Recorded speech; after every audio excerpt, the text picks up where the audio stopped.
반갑습니다. 한빛드론입니다. 우리가 지난번 송도에서 매빅 에어2의 다양한 기능들을 소개하는 영상을 공개했었는데요. 자, 오늘은 두 번째 시간입니다. 매빅 에어2를 비행하기 위해서 가장 필요한 DJI Fly 앱에 대한 사용 방법입니다. 이 앱을 사용하시기 전에 여러분들은 DJI 계정을 하나 생성을 하셔야 되겠죠.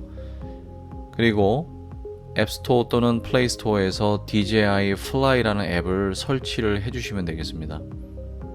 자, 현재 초기 화면이 매빅 에어2와 리모트 컨트롤러가 현재 연결되어 있음을 의미하는 거고요. 우측 하단에 파란색으로 Go Fly라고 현재 불이 들어와 있습니다.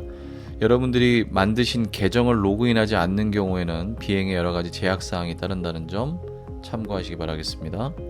자, 고플라이를 눌러보게 되면은 지금 여러분들이 보시는 화면이 비행할 때 여러분들이 직접 스마트폰으로 보게 되는 화면입니다. 자, 왼쪽 상단에 보시면 N 모드라고 되어 있는 부분이 있습니다. 제가 설명드렸던 리모트 컨트롤러의 다중 비행 모드, 그리고 노멀 모드, 스포츠 모드, 그리고 트라이펀 모드가 있는데요. 99%는 일반 GPS 모드인 노멀 모드로 비행을 하시게 되고, 약간은 조금 빠른 비행 모드로 비행을 하거나, 그러니까 어떤 목적지를 빠르게 이동한다든가 아니면 강풍 속에서 왜 드론은 정해진 각도만을 동작되기 때문에 각도의 기울어짐이 클수록 빨라지게 되는 거죠. 그래서 어떤 바람에 의해서 문제가 생길 때에도 스포츠 모드로 비행을 해서 기체를 회수하는 그런 기능도 하기도 합니다. 하지만 스포츠 모드를 놓는 순간 장애물 감지 센서는 모두 꺼진다는 점, 그 점은 참고하셔야 되고요. 그래서 처음에 익숙하지 않으신 분들은 이렇게 저속 모드인 트라이펀 모드를 통해서 충분히 연습을 하시고 난 뒤에 노멀 모드로 비행할 것을 권장해 드리겠습니다. 자, 오른쪽 맨 끝에 점 3개가 있는 전체 메뉴를 들어가 보면 안전, 제어, 카메라, 전송, 정보, 이렇게 5가지 메뉴가 있는데 안전 메뉴부터 볼게요. 자, 최고 고도라는 것은 매빅 에어2가 위로 상승할 수 있는 한계점을 얘기하는 거죠. 93m로 놓으면 93m 이상 올라가지 않습니다. 하지만 항공법상 정해져 있는 150m 이하의 고도로 선택을 해 놓으시면 되겠습니다. 자, 밑에 최대 거리는 도달할 수 있는 거리를 얘기하는 건데 리미트인데요. 맨 끝에 놔두시면 리모트 컨트롤러가 끊어질 때까지 간다는 얘기고, 이렇게 1620으로 맞춰놓으면 약 1.6km를 비행할 수 있다는 얘기인데, 자, 이것은 무조건 1.6km를 날아간다는 얘기는 아닙니다. 전파 상황에 따라서 1km 미만, 수백 미터 내에서도 영상이 끊어질 수도 있다는 것을 얘기하기 때문에 일단은 최대로 도달할 수 있는 거리를 얘기하는 것입니다. 자, 자동 RTH 고도라는 거는 귀환할 때 내가 세팅되어 있는 그 고도에 맞춰서 돌아온다는 얘기인데요. 현재 50m로 되어 있죠. 그러면 내가 30m로 비행을 하더라도 리턴 투 홈, 돌아오라고 명령을 하거나 자동으로 복귀하는 상황이 되게 되면 50m로 맞춰서 돌아온다는 거고요. 그 이상 한 70m로 비행을 하고 있었다면 세팅된 값보다 높은 경우에는 그대로 돌아옵니다. 비행 보조 메뉴에 장애물 감지라고 되어 있는 부분은 장애물을 감지, 이걸 켜두게 되면 장애물 전방과 후방 장애물을 감지해서 감지가 되면 이제 정지를 하고 호버링을 한다는 얘기고요. 밑에 이제 고급 파일럿 보조 시스템 AFAS 이번에 3.0이 이제 탑재가 되어 있는데, 이거를 꺼두게 되면은 꺼두고 위에 장애물 감지만 켜져 있으면 장애물을 감지해서 정지하는 거고, 밑에 고급 파일럿 보조 시스템 APAS가 켜져 있으면 장애물을 감지하면 자동으로 피한다는 겁니다. 제가 테스트해 봤을 때는 굉장히 만족스러운 결과를 보여줬지만 이것도 하나의 보조 기능이기 때문에 맹신해서는 안 된다라는 겁니다. 자, 센서 부분에 컴파스 IMU라고 되어 있는 부분은 정말 중요한 부분이죠. 비행하실 때 나중에 좀 디테일하게 다루겠습니다만 나침판을 교정을 해줘야만, 나침판에 문제가 생기면, 즉 컴파스 캘리브레이션이 되지 않은 상태에서 컴파스가 현재 abnormal 상태로 비정상적으로 돼버리면 본인 스스로 기체가 이상하게 회전한다든가 특정한 방향으로 흘러서 추돌하는 그런 상황이 생길 수도 있으니까 꼭 비행 전에 컴파스 캘리브레이션을 해주셔야 됩니다. 그리고 IMU의 경우에는 우리가 이제 관성 측정 장치라 그래서 그냥 쉽게 설명드리면 가속도, 각속도를 계산하고 이런 거 다 빼고 실질적으로 기체가 어느 방향에 어디를 보고 있고 얼만큼 날아가서 어느 정도 기울어져 있고 이러한 어떤 위치 정보와 이런 기울기, 등 여러 가지의 기체에 대한 정보를 사용자에게 빠르게 보내주는 거죠. 즉 IMU가 문제가 생기게 되면 기체가 치명적인 사고가 날 수도 있기 때문에 DJI의 대부분의 모든 기체들은 IMU가 비정상인 경우 이륙할 수가 없습니다. 꼭 IMU를 캘리브레이션을 통해서 보정을 하고 비행을 하셔야 됩니다. 실내, 실외 상관없습니다만 수평이 정확하게 맞는 곳에서 작업을 해주시면 되겠습니다. 보조 LED는 우리가 비전 포지셔닝 센서라고 하는 매빅 에어 2의 배면에 보면은 밑에 쪽에 보게 되면 하나의 LED가 달려 있죠. 이 보조 LED가 어두우면 자동으로 켜지는데요. 그것은 뭐냐면 하방에 GPS가 없는 환경 속에서도 DJI의 대부분의 드론들은 밑에 있는 패턴을 인식을 해서 아주 원활한 호버링을 유지하는 기능을 보여주는데 어두우면 그 패턴이 보이지 않잖아요. 그래서 어두운 곳에서 바닥의 패턴을 정확하게 보기 위해서 보조 LED를 둬서 그 패턴들을 읽을 수 있게 해놓는 거죠.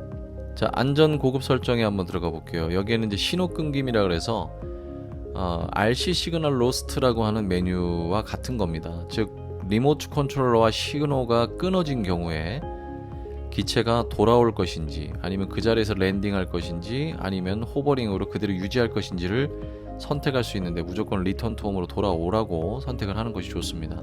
그리고 비상 프로펠러 정지 같은 경우에는 지금 그림과 같이 양쪽 스틱을 가운데로 모으거나 바깥쪽으로 벌려서 시동을 켜거나 끌 수 있는데 특정 상황에 기체를 추락해서라도 어떤 큰 사고를 방지하기 위해서는 이런 비행 중에도 이런 스틱의 조작으로 전원을 컷오프 시켜서 드론을 추락시킬 수 있다는 얘기입니다.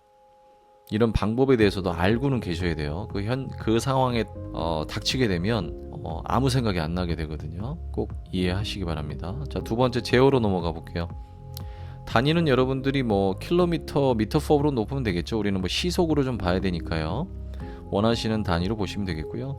짐벌, 카메라 쪽에 짐벌 모드에 팔로우 모드, FPV 모드 있는데 우리는 항상 기체가 움직이는 동안 카메라가 전면을 유지를 해야 되기 때문에 팔로우 모드를 놓고 쓰시면 됩니다.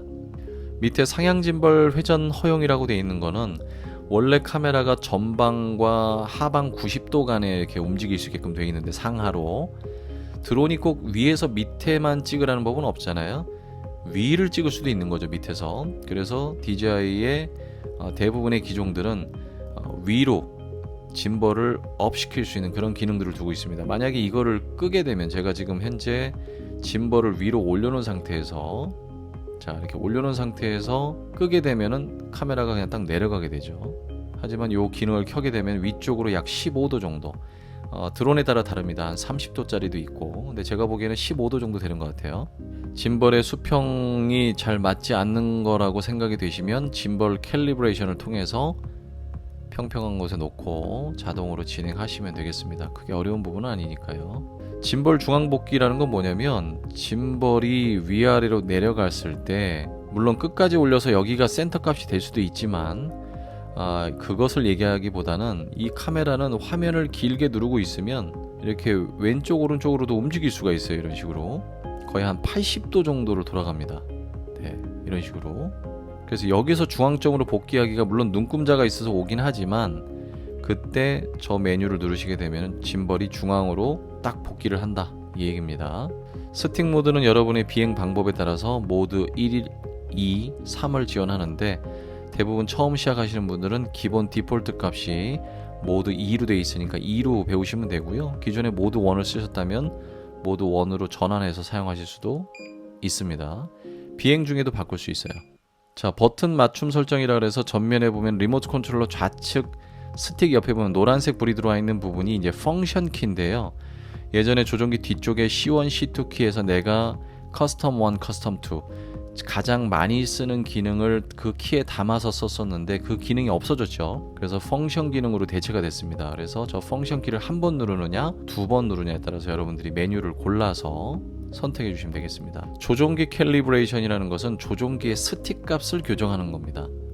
물리적인 스틱은 중앙에 있지만 소프트웨어적인 값이 한쪽으로 치우쳐 있는 경우에 드론이 흐를 수 있거든요. 자동차로 말하면 얼라이먼트 같은 기능인 거죠. 핸들을 놨을 때 한쪽으로 차가 쏠릴 때 우리가 얼라이먼트를 보는 것처럼 조종기 캘리브레이션은 기체의 전원을 끄고 진행을 해주셔야 됩니다. 세 번째 카메라 부분에 한번 가보도록 하겠습니다. 카메라에는 히스토그램, 그러면 노출 과다 경고, 그리고 뭐 오토 싱크 H 포토, 노출 과다 경고나 히스토그램은 여러분들이 뭐 카메라에서도 일반적으로 많이 사용해 보셨을 거고요. 오토 싱크 H 포토도 그게 중요한 건 아닌데, 예전에 있었던 기능이 맞다면 마이크로 SD에 내가 사진 촬영을 했을 때 마이크로 SD에만 저장되는 것이 아니라 그 원본 그대로 스마트폰에 저장되는 것을 얘기하는 것 같습니다.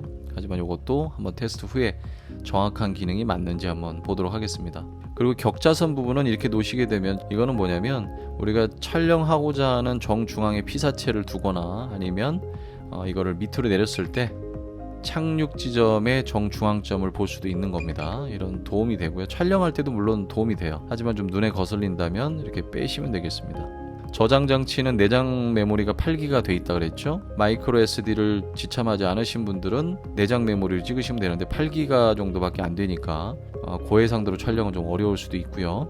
SD카드, 마이크로 SD 카드를 이용하시는 분들은 대부분 U3급으로 해서 한 128기가 정도 넣고 쓰시면 되겠습니다. 자, 전송 부분에 가보죠. 전송 부분에 가보면 화질을 HD냐 부드럽게냐 이런 영상은 뭐냐면 실시간으로 전송되는 이 화질을 어느 정도로 보겠냐는 얘기죠. 주파수 범위를 볼게요. 2.4기가와 5.8기가 두 개 다 지원하고 있는데 듀얼 밴드라고 하는 메뉴가 새로 생겨서 이쪽에 놓게 되면은 알아서 특정 포화되어 있는 주파수를 피해서 2.4, 5.8을 번갈아가 쓴다는 얘기고, 채널 모드는 자동으로 최적화해서 여러분들이 비행할 수도 있는데 수동으로 선택해서 비행할 수도 있다는 얘기입니다. 자, 마지막 정보에 가보면 기체의 이름을 바꿔준다든가 현재 모델명이 써있고요. 기체 펌웨어, 조종기 펌웨어 뭐 이런 것들이 나와있죠. 여기서 새로운 업데이트를 확인해서 지금 뭐 네트워크 연결을 제가 일부러 지금 촬영 중이어서 네트워크를 꺼버렸는데, 이 새 업데이트 확인을 누르면 업데이트 할 것이 있으면 여기서 업데이트가 필요하다는 내용이 뜨고, 최신 버전이면 최신 버전의 펌웨어라고 뜨게 됩니다. 자, 오른쪽 중간에 보면 촬영 버튼이 있고 거기에 각 메뉴들이 있습니다. 사진, 그리고 여기서도 뭐 고화질 48메가픽셀 스마트 촬영, 뭐 동영상에도 보면은 표준 촬영으로 4K 60프레임까지 지원하고요. 일반적인 인텔리전트 비행 촬영은 30프레임만 지원합니다. 자, 하이 다이나믹 레인지 HDR 촬영도 가능하고, 슬로우 모션 이번에 240프레임까지 생겨서 제가 첫 번째 영상에서 샘플을 보여드린 적이 있습니다. 적절히 활용하시면 굉장히 좋은 영상들을 찍을 수 있고요. 그 밑에 퀵샷이라고 하는 메뉴는 비행 중에만 볼 수 있습니다. 첫 번째 영상에서 제가 이미 다 설명을 드렸습니다. 드로니 모드, 헬릭스, 뭐 에스트로이드, 부메랑, 뭐 서클 굉장히 많죠. 그런 메뉴들은 뭐냐면 내가 아직 비행 기술이 원활하지 않은 초보인 상태에서 근데 좀 멋진 영상을 찍고 싶다면 대상 오브젝트를 선택만 하고 메뉴만 눌러주는 것만으로 알아서 영화와 같은 영상을 찍어주는 그런 아주 신기술입니다. 적절히 활용하시면 좋을 것 같고요. 하이퍼랩스라는 기능이 있는데요. 우리가 일반적인 타임랩스는 그냥 정지되어 있는 상태에서의 어떤 피사체들의 빠른 움직임들을 보는 건데, 이거는 드론은 드론대로 노멀하게 비행을 하면서 실제로 보여지는 피사체들은 굉장히 빠른 움직임을 보여주는 그런 좀 신기한 촬영이죠. 자, 오른쪽 하단에 보시게 되면은 여기서 노출값을 조정할 수도 있고요. 이렇게 좀 밝아지기도 하고, 그 다음에 노출값을 고정시킬 수도 있고, 그 다음에 오토 모드를 매뉴얼 모드로 바꿔서 ISO라든가 셔터 스피드들을 본인 마음대로 설정할 수가 있습니다. 거기에다가 더불어서 ND 필터까지 조합으로 활용하시면 일반 좀 촬영을 좀 하시는 분들은 매뉴얼로 주로 촬영하시죠. 초보분들은 그냥 오토로 놓으셔도 좋은 영상들이 나올 수 있습니다. 좌측 하단에는 지도를 볼 수 있고요. 이거를 클릭하시게 되면 화면과 전환이 됩니다. 이렇게. 그리고 그 옆에는 날아가는 속도라든가 상하강 속도에 대한 정보 표시 OSD 정보가 나오게 되고요. 그리고 좌측 정중앙에 이렇게 화살표가 올라가 있는 부분은 자동 이륙입니다. 오토 테이크오프라 그래서 저걸 누르게 되면 기체가 자동으로 이륙해서 1.2m 상공에서 호버링을 유지하는 기능인데, 가급적이면 수동으로 비행할 것을 권해드립니다. 자, 이렇게 해서 오늘 두 번째 시간은 뭐 간단하게 DJI 플라이 앱에 대해서 좀 알아봤어요. 우리가 DJI 고 4.0 같은 경우에는 설명할 게 워낙 많았는데, 플라이 앱은 정말 입문자들도 쉽게 사용할 수 있도록 가장 간단한 메뉴들을 직관적으로 사용하기 편하도록 배치를 해놔서 한두 번씩만 날려보시면, 그리고 사용해보시면 아주 간편하게 또 안전하게 비행을 하실 수 있을 거라 생각이 됩니다. 자, 다음 영상에서도 많은 기대해 주시고요. 자, 한빛드론 구독과 좋아요, 알림 설정 해놓으시고요. 다음 영상에서 또 찾아뵙도록 하겠습니다. 감사합니다.